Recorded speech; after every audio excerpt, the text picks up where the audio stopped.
date this is. Is this the 12th? 1, 12, 21. This is Unit 8, and we're doing cells and viruses.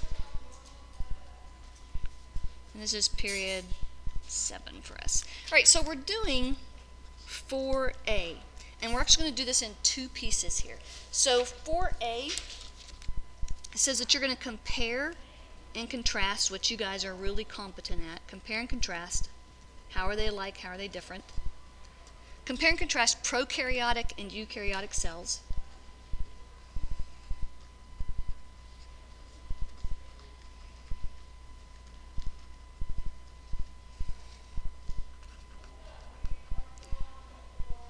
Including cell complexity. Cell complexity, if I can spell that.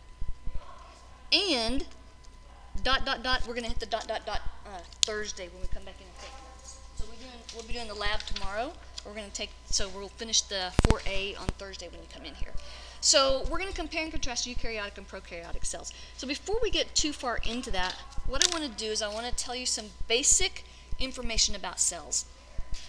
So the first thing is that all living things are made of cells, right?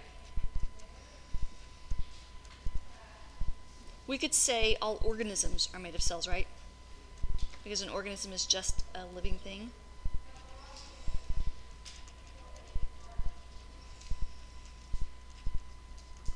They figured this out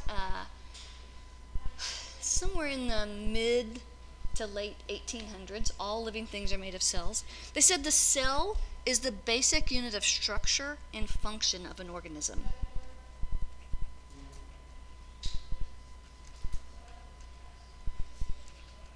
Basic unit of structure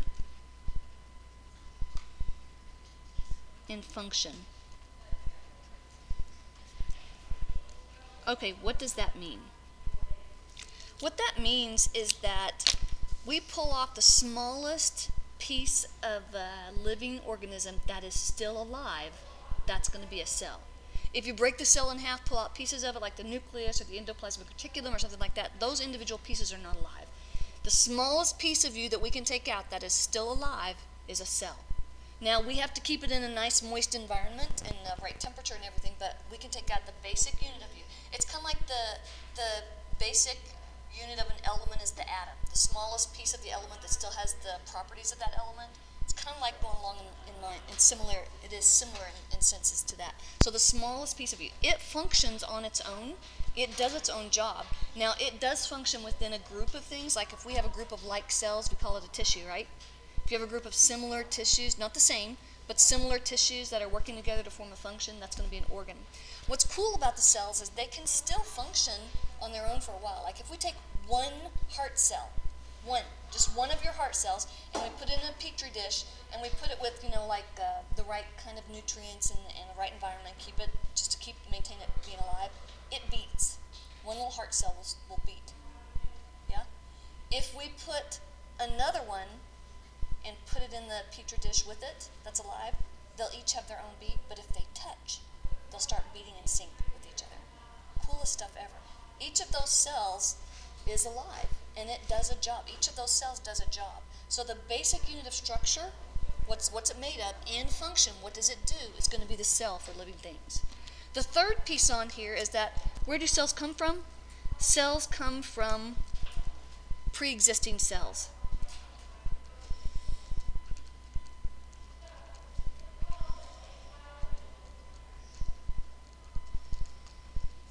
And the reason they put this down formally is because at the time there was a popular theory called spontaneous generation. I think we talked about that at the beginning of the school year. Spontaneous generation, they thought, oh well, where do flies come from? Flies come from rotten meat, right? So where do baby mice come from? They come from old dirty clothes out in the barn that you have in a box. Because they never saw the in-between. So for example, if they were butchering a cow outside or something, they would finally get all the meat and they've got it out there, and then they'd wrap it up, and then they'd come back, if they let it sit too long, they'd come back and there'd be maggots in them. And they're thinking, well, I had it wrapped up, how did they get in there? Well, they didn't have the connection yet between the flies and the laying of the eggs. So they say maggots came from rotten meat and things like that. Somewhere in the 1870s, I think, a couple of guys, there were three guys, Schwann, Verschal, and Schleiden, and they were talking about cells. And what they did is they came up with something called the cell theory. So all this together is the cell theory. One of the guys did the experiment of, hey, I've got meat in one container, I'm going to put a screen on the top of it, and then I have meat in a different container, raw meat, and I'm not going to put a screen on top of it. And so he set them both out, and after a few days, the one without the screen had maggots in it, because the flies could get in there and lay eggs. The one with the screen, the flies could never make it down in there, and it never had maggots on it. Yeah? So they found out that, oh yeah, maggots are just baby flies. So flies or maggots don't come from rotten meat, they come from other flies, other living things. And so that's what they're saying. The reason that, we read that last one, we think, duh, how stupid can you be? And yet again, you go back and they didn't have all the knowledge that you have, even as a ninth grader. They didn't have that knowledge. So they had that theory running around spontaneous generation. All three of these pieces together make up the cell theory. That cell theory is never, ever, ever going to be the cell law. That's not how laws come about. Theories don't graduate into being laws. Do you remember vaguely talking about that at the first of the school year? Laws are describing natural phenomena, like, oh, gravity. Here, I pick this up, and every single time it's going to fall down. Usually laws are associated with some type of formula, like we can have the big formula for gravity, and it's a big, ugly one. I won't go into it. But a little one might be force due to gravity is equal to mass times acceleration. You've done that one, haven't you? In 8th grade, yeah. So laws are typically associated with calculations that are done with that. So it's not something that we are using to try and explain what's going on. They're saying, hey, this is gravity. We're calling it gravity. This is what happens. There's no iffiness about it. It's always going to happen, right? It's always going to fall down. So this is a cell theory. That theory is as high a level as you go. It doesn't get, you don't get anything above a theory, but this is what we call it in science. Now, the next part of this, what I'm going to do is we're going to compare and contrast prokaryotic and eukaryotic cells. I'm going to make a T-chart here. So take a minute, and I'm going to make a list of stuff down this side, so I'm going to put my T-chart kind of offsetted a little bit. So here are prokaryotes, and then here are eukaryotes. I left out a Y. There it is, eukaryotes. And I'm just going to put a line down here for it. So here are prokaryotes. Here are eukaryotes. Okay? And you know the big thing, the simplest, most straightforward way of telling the difference between these is prokaryotes have no nucleus, and eukaryotes have a nucleus. Those are the two big differences. Now, there are some other differences we'll talk about here, but those are the big dogs right here. When we talk about prokaryotes, we're talking about bacteria. And you remember the word archaebacteria? Archaeobacteria, it looks like archaea, like ancient, old. There were two domains. Remember there was eukarya, archaebacteria, and bacteria. Does that vaguely ring a bell? Yeah, okay. So 3 domains. But when we talk about prokaryotes, generally all you need to think is bacteria. Okay? Prokaryotes, bacteria. Okay, and the first thing we want to look at over here is the structure.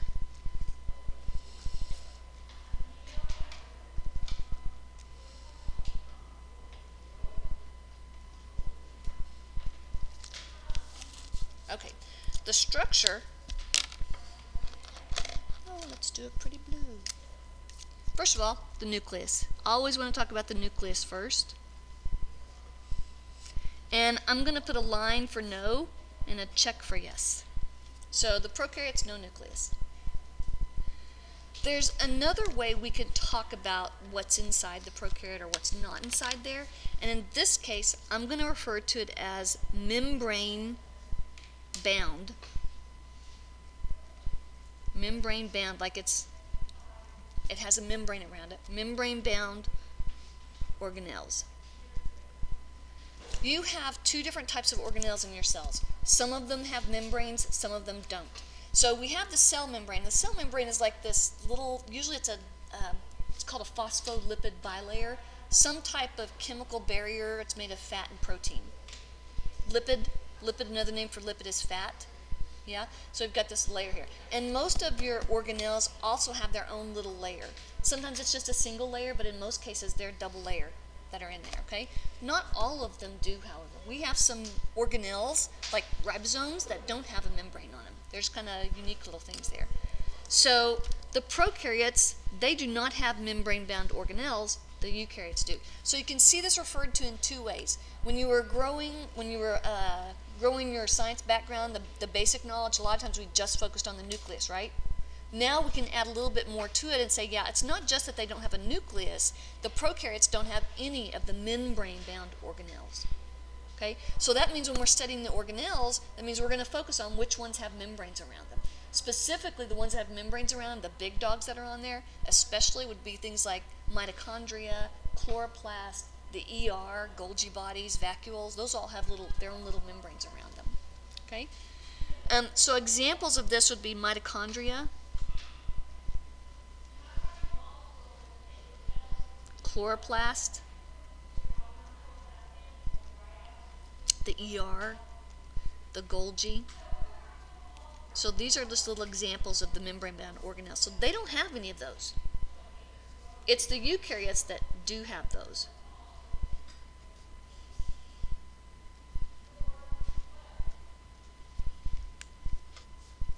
Okay, the next thing, let's look at the cell wall, because this is a big thing too. Cell wall.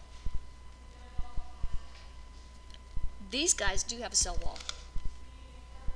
All the bacteria have cell walls. As a matter of fact, that's a lot of times how we kill the bacteria. We put a chemical on them that can actually break apart their cell wall, and that kills them. A lot of times the penicillin, the different antibiotics that you use, they have a chemical in them that break down the cell wall. And once you break down the cell wall of the bacteria, it's going to die.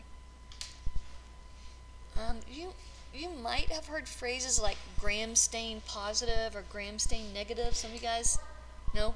If you're interested in nursing especially, they'll talk about gram stain positive and gram stain negative, because a lot of times it's the nurses that run those tests, that do some of the tests in the background in the lab, and so you'll talk about those. But they have cell walls. Do all of the eukaryotes have cell walls? Some do and some don't, right? Plant cells, yeah, plant cells have cell walls, animal cells don't.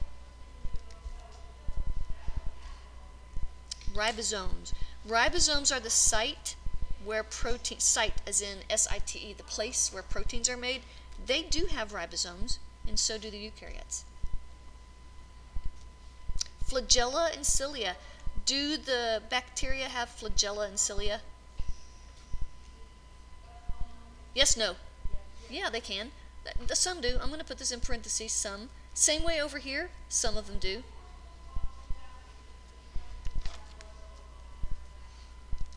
And genetic material. What do I mean by genetic material? There are two types. What are they? RNA and DNA, yeah? You guys got that. So yes, they do. Some bacteria have just RNA. Some of them have DNA and RNA. It just depends on the bacteria that you're working with here.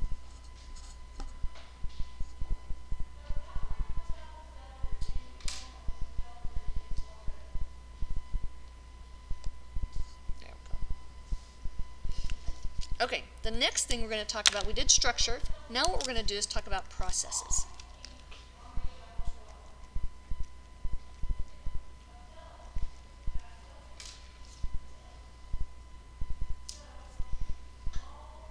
Processes. Okay, so by processes, we go back up here and we say, hey, the cell is the basic unit of structure and function.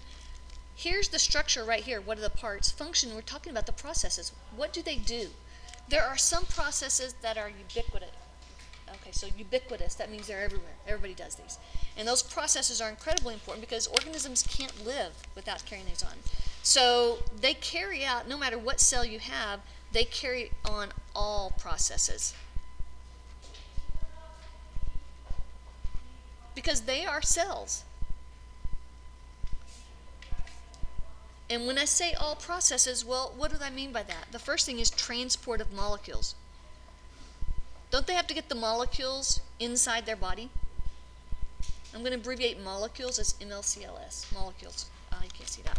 Why don't you guys tell me these things? You just look at me. Maybe she'll know. No, you have to tell me. Transport of molecules. Okay, so when they eat, they have to get molecules into their little bodies. Even though their little bodies are only one cell, they still have to get those. So these bacteria do transport molecules in and across their cell wall and their cell membrane, just like your cells do, just like a plant cells do. Homeostasis. Okay, homeostasis. Everybody deals with homeostasis. All right, so I've talked to you guys about homeostasis before. Homeostasis, if you translate it, it means steady or same state. It doesn't mean that you are exactly doing the exact same thing and everything's perfectly still the whole time. What it means is there's a balance. Do you remember talking about that phrase, dynamic equilibrium? Okay, dynamic means it's constantly moving. Equilibrium means there's a balance. So everybody stand up. And let me remind you of this, okay? So stand up, and then I want you to stand on one foot. As you stand on one foot, you notice that it's not perfectly still. You can feel your foot moving to adjust that balance, right? Just tiny, tiny little movements. That's dynamic equilibrium. That's homeostasis. Okay, you're balanced here. That's your homeostasis. Okay, have a seat. However, internally, when we talk about homeostasis, it's a little bit more technical than that. So right now, we could take your heart rate, right? And it would be a pretty common. If we took the heart rate the same time every day for a week, it'd be about the same every day for that week. What happens, though, if you start running? Why does it increase? Okay, you need more blood flow because what's the blood got in it? Oxygen. Yeah, oxygen. Your cells are carrying out processes, so they need more oxygen to release energy. So they take the food that you ate, they chemically combine it, chemically react it with oxygen, and you produce this chemical called ATP.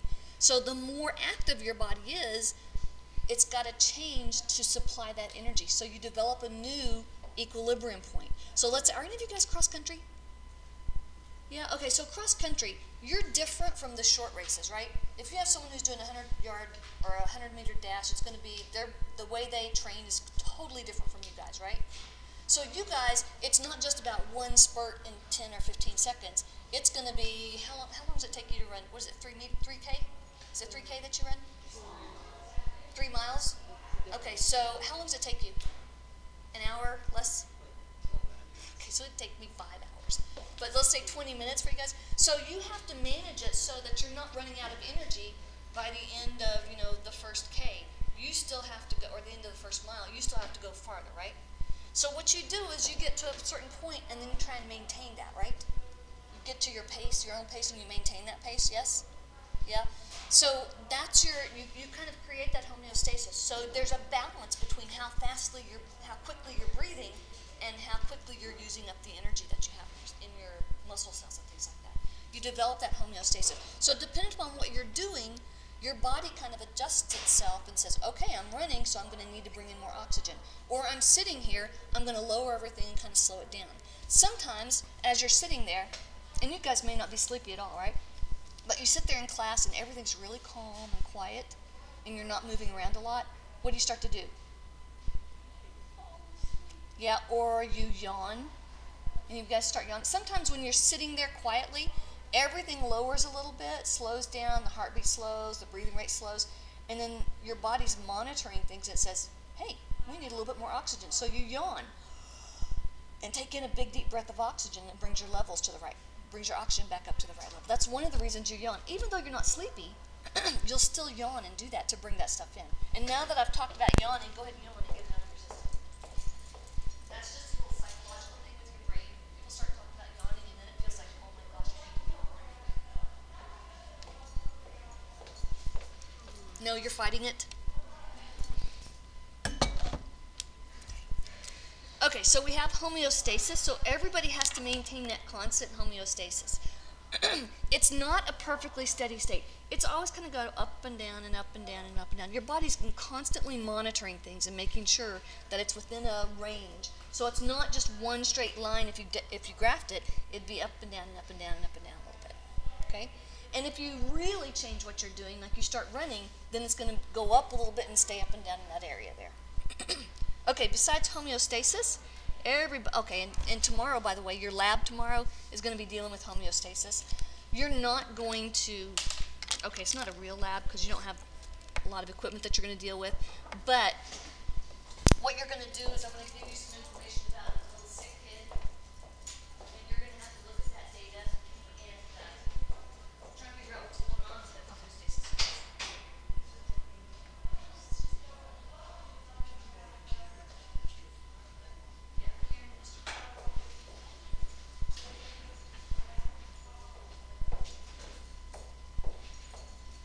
Okay, the next one on here would be reproduction. In order to be considered alive, you have to be able to reproduce.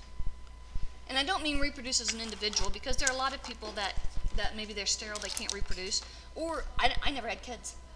So does that mean I'm dead? No, it just means that you don't look at the individual organism, you look at the overall population. Can humans reproduce? Yeah, then yeah, they're alive. So reproduction, and this is, yes, they can reproduce, but in most cases it's asexual. And over here, yes, they reproduce, but it's usually sexual reproduction. But I'm going to put in parentheses asexual because there are some organisms that actually do both. The more simple the organism, the more likely it will be to reproduce asexually. Asexually would be like making clones of itself, right?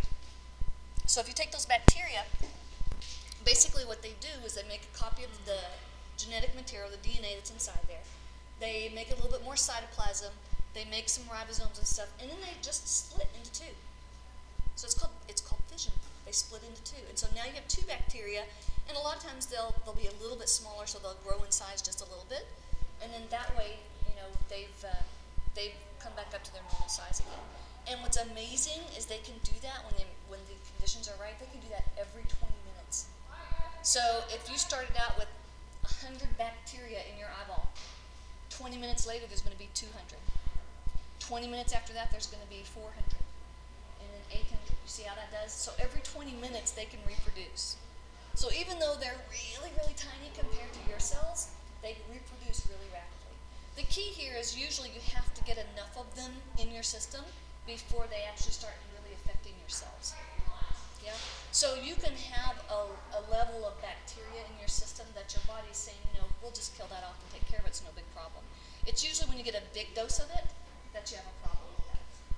So if you've talked about people talking about the viruses and talking about there's a threshold level that you have to get in your system before it's actually going to cause you to be sick, that's generally what they're talking about.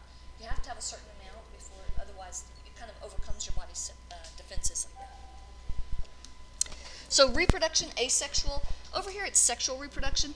Now, as I said, the simpler it is, the more likely you are to have asexual reproduction. There are some plants and some single-celled organisms, animals, that are really simple, like mosses and ferns. They're kind of cool because they have a life cycle that at one point in their life cycle they reproduce asexually, and then at a different point in the life cycle they reproduce sexually. Or coral, like coral reefs, they have a double life cycle like that. So at one point they reproduce asexually, and at another point they reproduce sexually. So it's kind of weird, but the simpler, the less complex the organism, the more likely you can see that they'll produce asexually. Besides reproduction, we also have photosynthesis. Some of the bacteria carry out photosynthesis. Those are typically not the ones that cause disease for you. Because if they carry out photosynthesis, they don't need to eat your cells in order to survive, right? So yeah, the photosynthetic ones are not your problem. It's the ones that are not photosynthetic, those are the ones you've got to be careful about. Here, we have over here, yes, they can carry out photosynthesis. Do all of these carry out photosynthesis? No, you definitely don't because you're not green. So some of them can carry out photosynthesis, some not. And then the last thing here is cellular respiration.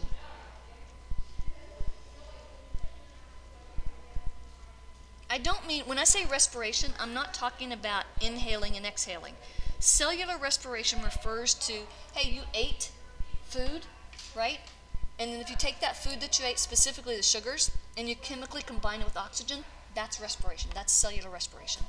So we have two different things when we talk about respiration. Overall respiration is like, hey, take a deep breath and let it go, right? That's our respiratory system. The real respiration, though, is the cellular respiration, because the whole purpose of inhaling and exhaling is to take in the oxygen to use in this chemical process and to get rid of the carbon dioxide that's made as a waste product in the chemical process. Everybody has to do cellular respiration. That means they eat. They have to eat something, and then they use that food to make energy. That's what it's all about there. The last thing on here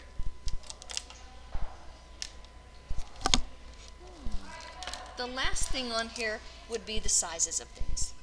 Let me pull this back here.